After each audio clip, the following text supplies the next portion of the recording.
vai reler para a gente lembrar, tá? O que diz a pergunta 157. Então, eu farei a pergunta aqui e os irmãos nos ajudem aí na resposta. Como deve ser lida a palavra de Deus? As Sagradas Escrituras devem ser lidas com uma alta e reverente estima por elas, com firme convicção de que elas são a própria palavra de Deus e que somente Ele pode nos habilitar a entendê-las, com o desejo de conhecer, de crer e de obedecer à vontade de Deus nelas revelada, com perseverança e atenção ao seu conteúdo e abrangência, com meditação, aplicação, abnegação e oração. Então, a gente já viu grande parte, a maioria dessa resposta a gente já viu, tá? A gente parou aqui, né? Com perseverança. A gente viu até esse trecho aqui, depois a gente vai ver o resto, tá? Então a gente já viu aí na semana passada os textos, esses são os textos aí que comprovam logo o que o catecismo fala. Então, chegando aqui na parte 8, diz assim: por que devemos dar atenção ao conteúdo e abrangência da Escritura? Então, ao estudarmos a Bíblia, devemos usar de toda a inteligência que Deus nos tem dado. A piedade não é contrária ao uso correto da faculdade da razão. Ao estudarmos qualquer texto ou porção da Bíblia, devemos sempre observar não apenas o que está dito, mas aquele que fala, a ocasião e as circunstâncias, a relação de uma declaração com as demais, antes ou depois dela.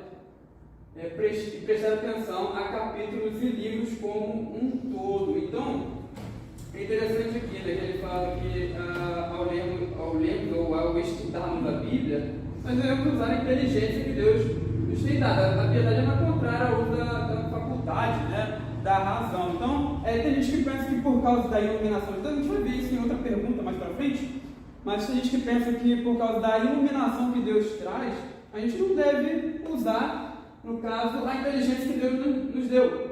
É como se a gente fosse apenas passivos no estudo da palavra. Era só ler que já vai vir tudo na nossa cabeça e a gente vai entender. Mas não é assim que acontece, né? Deus ilumina, mas Ele usa meios. Então, o estudo da Bíblia não é contrário à inteligência que Deus nos deu, a piedade não é contrária ao uso correto da faculdade da razão. E aí, aqui, é interessante que essa resposta, esse trecho aí que expande mais, explica mais o que o catecismo fala, ele é praticamente uma aula de hermenêutica básica. Percebe que ele nos ajuda a interpretar o texto bíblico, né? Hermenêutica é o estudo da interpretação. Então, ele dá algumas dicas aqui, ó. Ao estudarmos qualquer texto ou porção da Bíblia, devemos sempre observar não apenas o que está dito, ou seja, não apenas aquilo que a gente está lendo, que está expressamente ali, mas aquele que fala. Então, isso aqui é muito importante, tá? A gente prestar atenção em quem está falando aquilo. Por exemplo, um salmo. O salmo, às vezes, é uma pessoa, né, alguém, um indivíduo que está falando. Normalmente, a gente lembra aí dos salmos de Davi, que são normalmente aspectos, falam ali de aspectos da experiência religiosa do salmista. Outros salmos é o povo falando, o povo de Israel falando, ou um indivíduo representando toda a nação de Israel. Isso é importante para a gente entender o texto bíblico. É interessante que eu estava lembrando que entender quem fala, isso é bem importante, né, de entender quem é que está falando no texto bíblico. Lá em 1 Coríntios, tem aquele texto que Paulo fala assim: é bom que o homem não toque em mulher.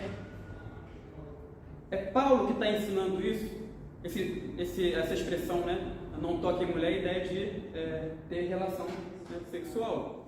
Paulo está ensinando ali então que não é bom que homem e mulher tenham relação sexual. Não. O que o trecho lá de 1 Coríntios 7 fala, no primeiro versículo? Quanto ao que vocês escreveram, bom é que o homem não toque em mulher. Não foi Paulo que falou isso. Foram os coríntios, quando eles se dirigiram a Paulo. Tá? Então tem gente que pega esse texto e fala: Paulo fala aqui que para a gente viver, é bom que a gente seja celibatário. Mas não é isso que o texto está ensinando. Tá? Então é muito importante. A nossa Bíblia, a nossa versão aqui da ARA, ela não ajuda tanto nessa questão, porque ela fala ela coloca como se Paulo estivesse falando aquilo, né? Mas outras versões, é por isso que a gente tem que pegar outras versões da Bíblia, né? Outras traduções, tá? Para estudar o texto bíblico, porque elas nos ajudam bastante. Então, outras versões, outras traduções da Bíblia, como a NVI ou a NAA, né? A Nova Almeida Atualizada, elas já trouxeram uma correção em certo sentido nisso, né? Elas colocaram esse trecho entre aspas. Então você percebe que aquilo ali não é Paulo que está falando, é os coríntios que estão se dirigindo a ele falando aquilo. Deu para entender? Então isso é muito importante, né? Outro trecho também que aparece em 1 Coríntios, todas as coisas me são lícitas. Todo mundo cita esse texto quando quer fazer aquilo que não convém, né? Não é correto diante de Deus. Não, todas as coisas me são lícitas, tá? Então não vem aqui me atrapalhar, mas o texto não está dizendo isso. O texto não é Paulo falando que todas as coisas são lícitas, era um ditado na época. Então isso é muito importante, tá? Saber quem é que está falando. Então eu trouxe esses dois trechos das Escrituras que nos servem de exemplo para a gente pegar e falar isso aqui que o catecismo está trazendo. Mateus, então é importante. Pastor Mateus, só uma questão também ligada a isso que você disse, só acrescentando aí o que você bem disse, é que você falou bem da questão das traduções e das versões da Bíblia, das traduções que nós temos na disposição nossa, algumas melhores do que outras, algumas melhores no texto do que outras, né? Aí cabe também, né, ao pastor, né, como você está fazendo aqui bem, né, ao bacharel, ao estudante de teologia, porque às vezes o membro da igreja não tem tempo, né, de observar tudo isso. Sim. Mas o ministro, né, quem a igreja, quem Deus separou para a edificação da igreja, faz isso. E é muito comum vocês verem no estudo do bacharel Mateus, ou quando o pastor da igreja está falando, vocês verem lá, olha, nesse texto aqui, essa palavra é melhor traduzida por isso, entendeu? Por causa do acesso que os teólogos têm a esses documentos, essas traduções, para ajudar você a entender melhor o texto. Sim, sabe. E eu estou lembrando aqui também de outro exemplo, quando aparece assim lá em Jó, pele por pele, tudo que o homem tem, ele dará pela sua vida. Ali é Satanás que está falando, mas se você tirar aquilo ali fora de contexto, você pode trazer qualquer aplicação errada, né, para a vida, entendeu? Então é muito importante saber quem é que está falando. Então, diante de um texto, está lendo um texto bíblico, faz a pergunta, né? São perguntas básicas que nos ajudam a entender o texto. Quem é que está falando aqui? Tá? O que ele está falando? Então é importante isso aqui. Meu irmão, tem uma frase que nós até falávamos sempre, acho que ainda está no visual, que todo texto, sem o seu contexto, é um pretexto para muitas coisas, né? Então é o todo, né? Sim, de fato. A gente não pode tirar o texto de dentro do seu contexto maior. Né? É muito importante ler o texto dentro do seu contexto geral. Muito bem lembrado, Marcelo. Então a gente tem que ver não apenas aquilo que está dito, mas aquele que fala a ocasião e as circunstâncias. Tá? Então, tem texto bíblico que, dependendo da. Se você não vê a ocasião e as circunstâncias que o autor está falando, vai interpretar errado. Né? Eu estava lembrando de Gálatas, né? Gálatas foi escrito antes ou depois do Concílio de Jerusalém? Dependendo da maneira que a pessoa, né, abordar o texto, ela vai interpretar de uma maneira diferente. Gálatas 2, né, fala lá quando Paulo foi para Jerusalém, né, encontrou lá com Cefas, com Pedro. Então, dependendo da datação, do contexto, da ocasião, da circunstância, aquilo ali vai ser interpretado de uma outra maneira. Então, isso aqui é muito importante. A relação de uma declaração com as demais, antes ou depois dela, né, que é a ideia de contexto que a gente chama de anterior ou remoto, depois dela, e prestar atenção a capítulos e livros como um todo. Tá? Isso aqui é muito importante. Então, o que significa meditação? E que vínculo necessário tem ela com a leitura da Bíblia? Meditação significa pensar cuidadosa e seriamente por um maior ou menor período de tempo sobre o significado de alguma coisa. Meditação não quer dizer, como muitas pessoas erroneamente supõem, uma mera e indolente dispersão de pensamentos ou um vago sonhar acordado. É algo definido que demanda esforço. Então, a meditação bíblica, né, meditação para o cristão, não é a meditação que a gente encontra muito de maneira mais comum nas religiões orientais. Nessas religiões, meditação é esvaziar a mente. Para o cristão, não. Meditação é você colocar coisa na mente, né? É pensar em algo, não deixar a mente, né, ao léu, né? pensando no vazio. Não sei nem se tem como fazer isso. Mas enfim, então meditação não é isso. É pensar cuidadosa e seriamente, por um período maior ou menor, sobre o significado de alguma coisa. A meditação está vinculada à leitura da Bíblia, a fim de nos conformarmos à vontade de Deus. Então, é interessante que, quando a gente fala de meditação na Bíblia, a gente vê as personagens bíblicas, principalmente no livro dos Salmos, né?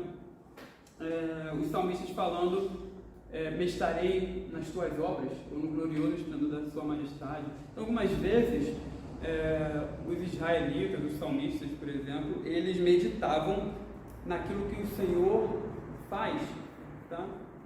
Por quê? Porque isso traz encorajamento em momentos difíceis. Eu lembro que uma vez estava lendo sobre o John Flavel, né, foi um puritano, que ele falava que o cristão poderia ter um caderno anotado ali sobre a providência de Deus na vida dele, lembrando ali de coisas que Deus fez na vida dele, porque depois, quando você passar por uma situação difícil, você pode voltar ali naquele caderninho, né, e ver quantas maravilhas, quantas coisas maravilhosas Deus já fez na tua vida, né, na nossa vida. Então eu achei bem interessante isso. E ilustra bem o que os salmistas falavam, né, meditarei nas tuas obras, nos teus feitos. Às vezes a gente vê os salmistas se referindo ao êxodo do Egito, né? O Senhor nos salvou, nos libertou naquele momento, nos ajude agora, né? Age em nosso favor. Outras vezes também a gente vê meditação no sentido de meditar na instrução do Senhor, na Torá ou na lei, tá? Então, é interessante que a meditação, ela tinha o objetivo, quando o israelita meditava na lei de Deus, ela tinha o objetivo de levar à obediência. Então, não é a ideia de apenas meditar no significado, mas de pensar naquilo. A palavra lá comumente a gente se refere àquela palavra como um ato de murmurar, né? É a ideia de você ficar pensando naquilo, né? Para te levar à obediência. Então, a gente vê essa ideia lá em Josué, quando Deus fala para ele: não cesse de pensar, de meditar no livro da lei, de dia e de noite, para que tenhas o cuidado de fazer tudo quanto está escrito neste livro. Então, a meditação não é apenas a ideia de ficar pensando sobre o significado, mas é uma meditação para lembrar, para fazer aquilo que está na lei do Senhor. É isso que nós vemos também no Salmo 1, né? O salmista fala: olha, bem-aventurado o homem que não anda segundo o conselho dos ímpios, não se detém no caminho dos pecadores, nem se assenta na roda dos escarnecedores. Então ele está falando do homem que não faz tal coisa, mas ele medita, né? Antes do seu presente está na lei do Senhor, na sua lei medita de dia e de noite, ele medita nessa lei para ele fazer aquilo que está na lei do Senhor, para ele ser justo, para ele ser reto diante de Deus. Tá? Então isso é muito importante. Meditação serve para a gente praticar a palavra de Deus, e não apenas ficar pensando no significado, que é um fim prático. Por que devemos estudar a Bíblia com aplicação? A Bíblia não é uma mera mensagem teórica ou abstrata, mas uma mensagem pessoal adequada às necessidades do povo de Deus. Pode-se estudar geometria ou astronomia por mero interesse e curiosidade intelectuais, sem a mínima intenção de fazer qualquer aplicação prática à vida. Mas estudar a Bíblia desse modo seria perder o seu real sentido e importância. A menos que apliquemos os seus ensinamentos a nós mesmos, o nosso estudo da Bíblia não somente não estará bem, mas na verdade aumentará a nossa culpa no dia do juízo. Então, A gente já viu que a gente deve ler a Bíblia e estudar a Bíblia não apenas para fins de conhecimento histórico. Tá? A gente não vem aqui ouvir sermão, ouvir a palavra de Deus, ouvir os estudos bíblicos para ficar sabendo o que aconteceu no passado, o que aconteceu no Antigo Oriente Próximo, no contexto israelita ou no Império Romano. A gente às vezes tem que falar, e é sempre bom que a gente fale do contexto histórico-cultural do texto bíblico para a gente entender o texto bíblico. A gente não vai ao texto bíblico, a gente não ouve isso sobre o contexto histórico e cultural apenas para saber da história, o que acontecia no passado, como é que era o mundo da época. É para a gente entender melhor a palavra. A gente também não vai à Bíblia apenas com desejo de aprender literatura. A gente já falou na semana passada que a Bíblia tem vários gêneros literários, né? Narrativa, tem poesia, tem literatura de sabedoria, carta, um gênero literário específico. Mas a gente não vai à Bíblia para ficar aprendendo só sobre gênero literário. É para aprender a palavra de Deus, para obedecer. Então, saber que existe gênero literário é importante para a gente usar na interpretação. Mas isso é uma ferramenta para um fim maior, que é obedecer a palavra de Deus. Então, a Bíblia também não é uma mera mensagem teórica ou abstrata, tá? Ela tem que ser aplicada, ela se adequa às nossas necessidades, às necessidades do povo de Deus. Então, ele fala que pode-se estudar geometria ou astronomia por mero interesse e curiosidades intelectuais, sem a mínima intenção de fazer qualquer aplicação prática à vida, mas estudar a Bíblia desse modo seria perder seu real sentido e importância. A gente precisa aplicar a palavra enquanto a gente lê. E aqui, meus irmãos, a gente tem que ter bastante cuidado, tá? Porque aplicar não é fácil, ainda mais com certos textos. Então, por exemplo, texto narrativo. A gente estava conversando com o pastor aqui antes de começar a nossa reunião de oração. Texto narrativo são textos que contam histórias. Por exemplo, a história de Davi vencendo Golias. É um texto narrativo. Mas a gente tem que ter cuidado quando a gente lê esse texto e pega ele para aplicar a nossa vida. Por quê? Eu não posso pegar esse texto, é o que muitas pessoas fazem. Se eu for na internet, coloca lá sermão Davi contra Golias, você vai encontrar um monte de aplicação no sentido de, olha, Deus vai te dar vitória, vai ajudar você a vencer o seu gigante. O texto não está ali para isso, entendeu? Então a gente tem que ter muito cuidado com isso, tá? Pegar os textos narrativos, usando eles, aplicando eles no sentido de que a história daquela personagem vai ser repetida na minha vida. O texto não está ali com essa finalidade. Outro texto também, gênero literário, estou lembrando aqui, que muita gente entende errado, que é literatura de sabedoria, livro de provérbios. Livro de provérbios não é uma caixinha de promessas, tá? Livro de provérbios são máximas, são verdades generalizadas que devem ser aplicadas a um contexto adequado. É igual os nossos provérbios, tá? Os nossos provérbios, Deus ajuda quem cedo madruga, quem busca sempre alcança. Quem busca sempre alcança de verdade? Óbvio que não, tá? É um provérbio, uma máxima que promove um incentivo, tá? Então, o livro de provérbios, eles são máximos. Qual o título do livro de provérbios?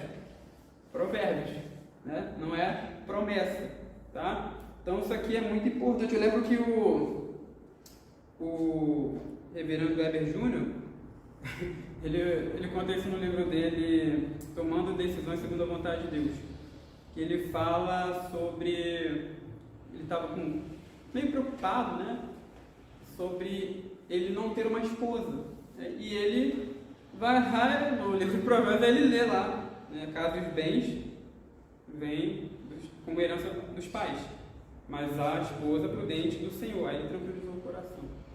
Aí ele foi falar com o pai dele, o Weber pai. Aí o Weber pai falou assim: você sabe que isso aí não é promessa, né, meu filho? Então, jogou um balde de água fria no castelo, né? Jogou um balde de água, melhor dizendo, no castelo de areia dele. Então, é muito importante a gente tomar cuidado com a aplicação do texto, tá? Lembre-se sempre que a gente tem que usar ferramentas, né? Aí é bom a gente ler, pedir ajuda do pastor, pedir ajuda dos presbíteros para aplicar o texto na nossa vida. Eu até peguei um provérbio aqui que ele fala contra o uso errado dos provérbios, né? Lá em Provérbios diz assim: como pendem inúteis as pernas do coxo, assim é o provérbio na boca do tolo. Ou seja, não serve para nada. Então, o próprio livro de Provérbios ele nos adverte quanto ao uso inadequado. Tá? Então, é bem importante lembrar dessas coisas aí. A narrativa, né, pastor Mateus, principalmente a narrativa, né, do que os textos prescritivos, né, tem que se tomar mais cuidado, como você bem disse, né? Porque não quer dizer que o texto narrativo não tenha, né, princípios, né, bíblicos, Sim, mas devem ser entendidos dentro do contexto, levando em conta, né, que está falando de uma história. E nem tudo que está ali, como você muito bem disse, quer dizer que eu tenho que fazer igual, porque está num outro contexto, numa outra época, sim, numa outra situação. Textos prescritivos são mais claros, né? Por exemplo, as cartas, Paulo vai dizer lá: orai sem cessar, em tudo dai graças. Isso está claro, né? Está prescrevendo para a igreja, para cada um de nós, aí é mais fácil. Mas textos de livros de história, né? Livros narrativos, aí tem que tomar mais cuidado. Eu estava lembrando que você vê que a dificuldade, né? Às vezes Deus reprova uma atitude que se outra pessoa fizesse em qualquer outro contexto, seria considerada uma virtude. Então, por exemplo, o rei Acabe, ele usa de misericórdia com o rei da Síria, depois de uma guerra. E Deus reprova ele, porque ele usou de misericórdia com um rei que foi vencido na guerra. Mas o ato de misericórdia, em qualquer outro contexto, é considerado um ato bom, virtuoso, entendeu? Então, outras vezes a Bíblia, né, Deus na Bíblia aprova coisas que no nosso contexto seria considerado muito reprovável. Por exemplo, poligamia, por exemplo, a conquista de Canaã. O pessoal lá do povo de Israel entra em Canaã, mata todo mundo, né? Se a Rússia, né, aparece um soldado russo, por exemplo, matando um adolescente, uma criança, isso aí ia ser muito reprovável aos olhos da... Pessoal do MST, né? Perfeito. Então, assim, não é uma questão tão simples, sabe? Então a gente tem que tomar muito cuidado. Eu estava lembrando também de um professor nosso, ele falando de provérbios, que aquele provérbio, né? Ensina a criança no caminho que se deve andar, e quando ela crescer, jamais se desviará dele.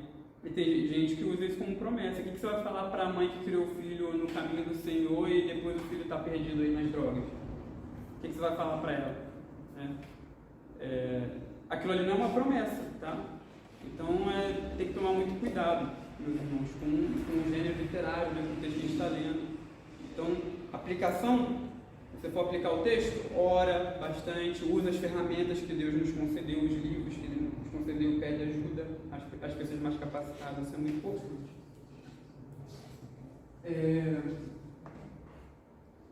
Por que o catecismo fala de abnegação conectando-a ao estudo da Bíblia? O catecismo aqui, possivelmente, não se refere àquela abnegação que necessitamos pôr em prática para termos tempo livre suficiente para o adequado estudo da Bíblia.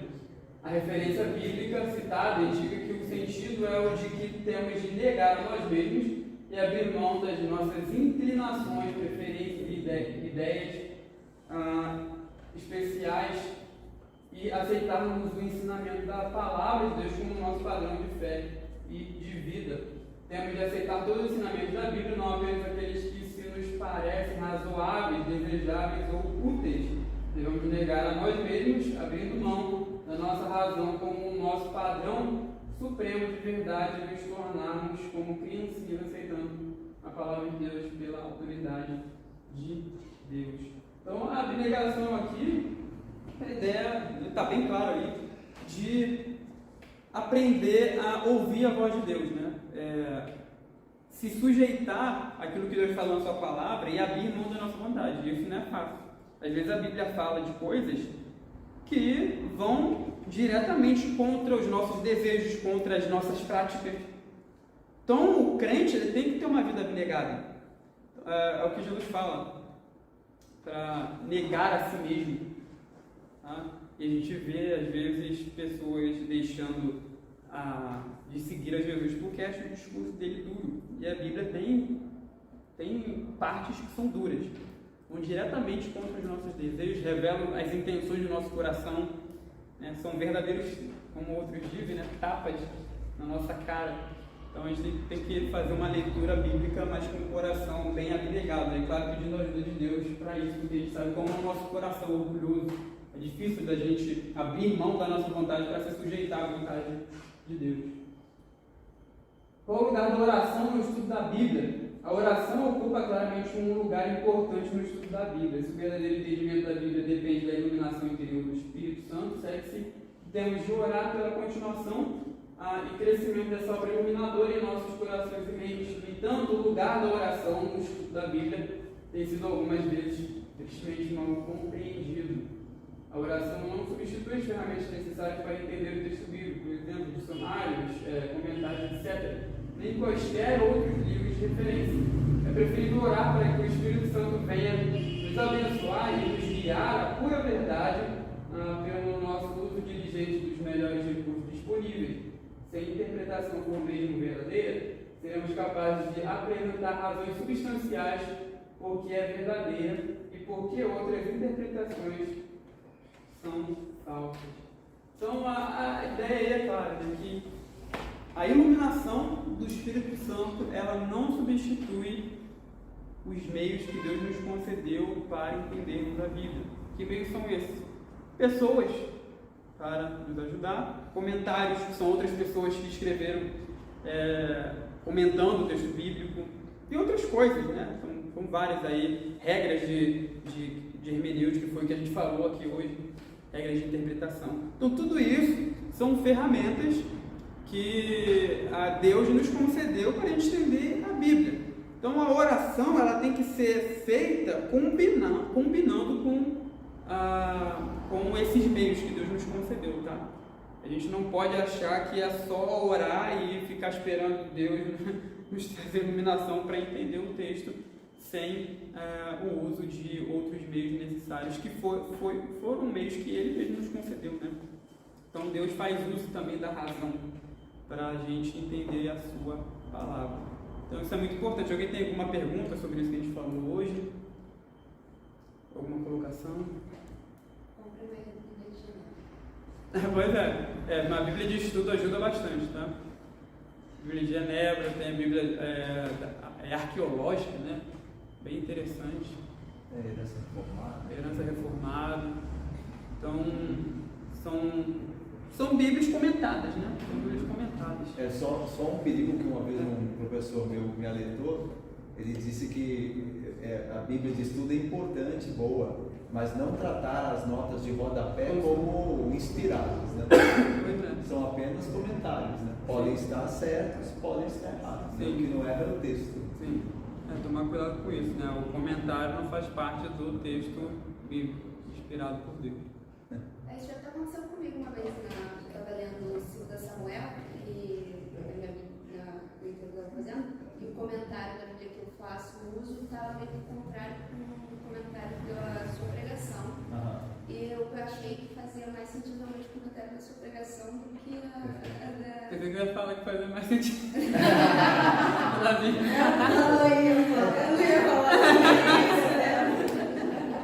Realmente, o Bíblia era bem assim, acho que porque as nossas pregações eram bem contraditórias. Então, e tem isso, né?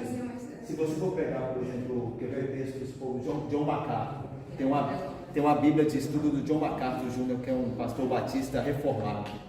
Quando você abre em Gênesis, por exemplo, que fala que os filhos dos homens tiveram relações com as filhas os filhos de Deus tiveram relações com as filhas dos homens, ele vai dizer que ali são anjos que desceram do céu e tiveram relações com as mulheres. E há uma outra linha, pode até ser isso, mas você vai encontrar em outras Bíblias reformadas uma outra interpretação, que ali filhos de Deus são os crentes, a descendência de Adão e Sete, e a filha dos homens são de Caim. Ou o contrário, né? Ou o contrário, tá vendo? Então você tem várias interpretações. É óbvio Não que é um ela... texto fácil. Não é um texto fácil. E óbvio que ela não prejudica o ensino bíblico em si. Ela não coloca, porque é difícil mesmo saber. Mas a ideia é de várias interpretações. Então, entendeu? A interpretação é uma interpretação. Ele tem que julgar assim, não é algo canônico, não é inspirado. É apenas um teólogo dizendo que acha que é isso. E tem textos mais difíceis, que vai ser mais difícil você, olha, esse aqui tem um lado bom, esse aqui tem outro. Então, né? É difícil tomar posição ainda. Então é isso, meus irmãos. Vamos